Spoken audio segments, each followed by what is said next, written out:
എൻസൈക്ലോവിങ്സിൻ്റെ പുതിയൊരു വീഡിയോയിലേക്ക് നിങ്ങൾക്ക് ഏവർക്കും സ്വാഗതം. ഈ വീഡിയോയിലൂടെ നിങ്ങളുമായി ഷെയർ ചെയ്യുന്നത് സംസ്ഥാനത്തെ 62 ലക്ഷത്തോളം വരുന്ന സാമൂഹ്യ സുരക്ഷാ പെൻഷനുകളും സർക്കാരിൻ്റെ പൂർണ്ണ ധനസഹായത്തോടു കൂടിയുള്ള വിതരണം ചെയ്യുന്ന ക്ഷേമനിധി ബോർഡ് പെൻഷനുകളിൽ ലഭിക്കുന്നവർക്ക് ജൂലൈ മാസത്തിലെ പെൻഷൻ വിതരണം ചെയ്യുവാനുള്ള ഉത്തരവ് പുറത്തിറക്കിയിരിക്കുകയാണ് സംസ്ഥാന ധനകാര്യ വകുപ്പ്. ഇതിനായിട്ടുള്ള ഫണ്ടും നൽകി കഴിഞ്ഞിട്ടുണ്ട്.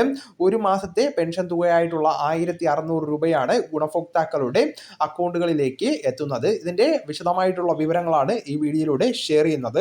നമ്മുടെ വീഡിയോസ് ആദ്യമായി കാണുന്ന സുഹൃത്തുക്കളാണെങ്കിൽ ആദ്യമേ തന്നെ ചാനൽ ഒന്ന് സബ്സ്ക്രൈബ് ചെയ്യുക. അപ്പോൾ നമുക്ക് വിശദാംശങ്ങളിലേക്ക് കടക്കാം. കഴിഞ്ഞ ജൂലൈ 23-ാം തീയതിയാണ് സംസ്ഥാന ധനവകുപ്പ് ഈ മാസത്തെ പെൻഷൻ വിതരണം നടത്തിപ്പിനുള്ള ഉത്തരവ് ഇറക്കിയിരുന്നത്. ക്ഷേമ പെൻഷൻ വിതരണത്തിനും മറ്റ് വികസന ആവശ്യങ്ങൾക്കുമായി ചൊവ്വാഴ്ച റിസർവ് ബാങ്ക് വഴി കടപ്പത്ര ലേലത്തിലൂടെ 1000 കോടി രൂപ സർക്കാർ വായ്പ എടുത്തിരുന്നു. ഈ ഫണ്ട് എത്തിയതോടുകൂടിയാണ് സംസ്ഥാനത്ത് ജൂലൈ മാസത്തിലെ ഒരു ഗഡു പെൻഷൻ തുകയായിട്ടുള്ള 1600 രൂപയുടെ വിതരണം ധനകാര്യ വകുപ്പ് പ്രഖ്യാപിച്ചിരിക്കുന്നത്. ധനവകുപ്പിന്റെ ഉത്തരവനുസരിച്ച് ജൂലൈ മാസത്ത് സംസ്ഥാനത്ത് 49,75,765 പെൻഷൻ ഗുണഭോക്താക്കൾക്ക് ഒരു മാസത്തെ പെൻഷൻ തുക വിതരണം ചെയ്യുന്നതിന് 731 കോടി രൂപ ചെലവ് വരുന്നതാണ്. ഇതുകൂടാതെ തന്നെ ദേശീയ സാമൂഹ്യ സഹായ പദ്ധതി NSAPയിൽ വരുന്ന ഇന്ദിരാഗാന്ധി ദേശീയ വാർദ്ധക്യകാല പെൻഷൻ, ഇന്ദിരാഗാന്ധി ദേശീയ വികലാംഗ പെൻഷൻ, ഇന്ദിരാഗാന്ധി ദേശീയ വിധവാ പെൻഷൻ എന്നിവ ലഭിക്കുന്നവർക്കും വേണ്ടി ഉള്ള വിഹിതത്തിൻ്റെ തുക അനുവദിച്ചിരിക്കുന്നതാണ്. ഇതിൻ്റെ കേന്ദ്ര വിഹിതമായിട്ടുള്ള 200, 350 എന്നിങ്ങനെയുള്ള വിഹിതം നൽകുന്നതിനായിട്ട് 24,30,00,000 രൂപ കേന്ദ്ര സർക്കാരും അനുവദിച്ചിട്ടുണ്ട്. കേന്ദ്ര വിഹിതം കുടിശ്ശിക ആവുകയാണ്. അതിനാൽ തന്നെ സംസ്ഥാനം അതുകൂടി മുൻകൂറായിട്ട് അനുവദിച്ചിരിക്കുകയാണ്.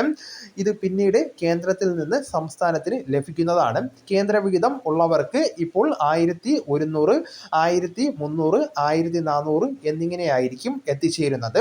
ഏതാനും ദിവസങ്ങൾക്കുള്ളിൽ തന്നെ കേന്ദ്ര വിഹിതത്തിൻ്റെ പ്രത്യേക തുക അക്കൗണ്ടുകളിലേക്കും എത്തിച്ചേരുന്നതാണ്. സാമൂഹ്യ സുരക്ഷാ പെൻഷനുകൾ കൂടാതെ സർക്കാർ ധനസഹായം ഉപയോഗിച്ച് പെൻഷൻ നൽകുന്ന ക്ഷേമനിധി ബോർഡുകളിലേക്കുള്ള ഗുണഭോക്താക്കൾക്ക് ജൂലൈ മാസത്തിൽ ഒരു മാസത്തെ പെൻഷൻ തുക നൽകുന്നതിനായിട്ട് 99 കോടി രൂപയും അനുവദിച്ചിരിക്കുകയാണ്.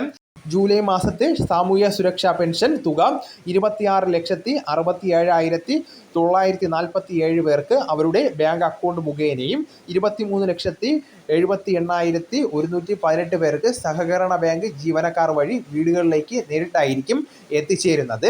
ജൂലൈ മാസത്തിലെ പെൻഷൻ തുകയുടെ വിതരണം ജൂലൈ 25 വെള്ളിയാഴ്ച മുതൽ ആരംഭിച്ചിരിക്കുകയാണ്.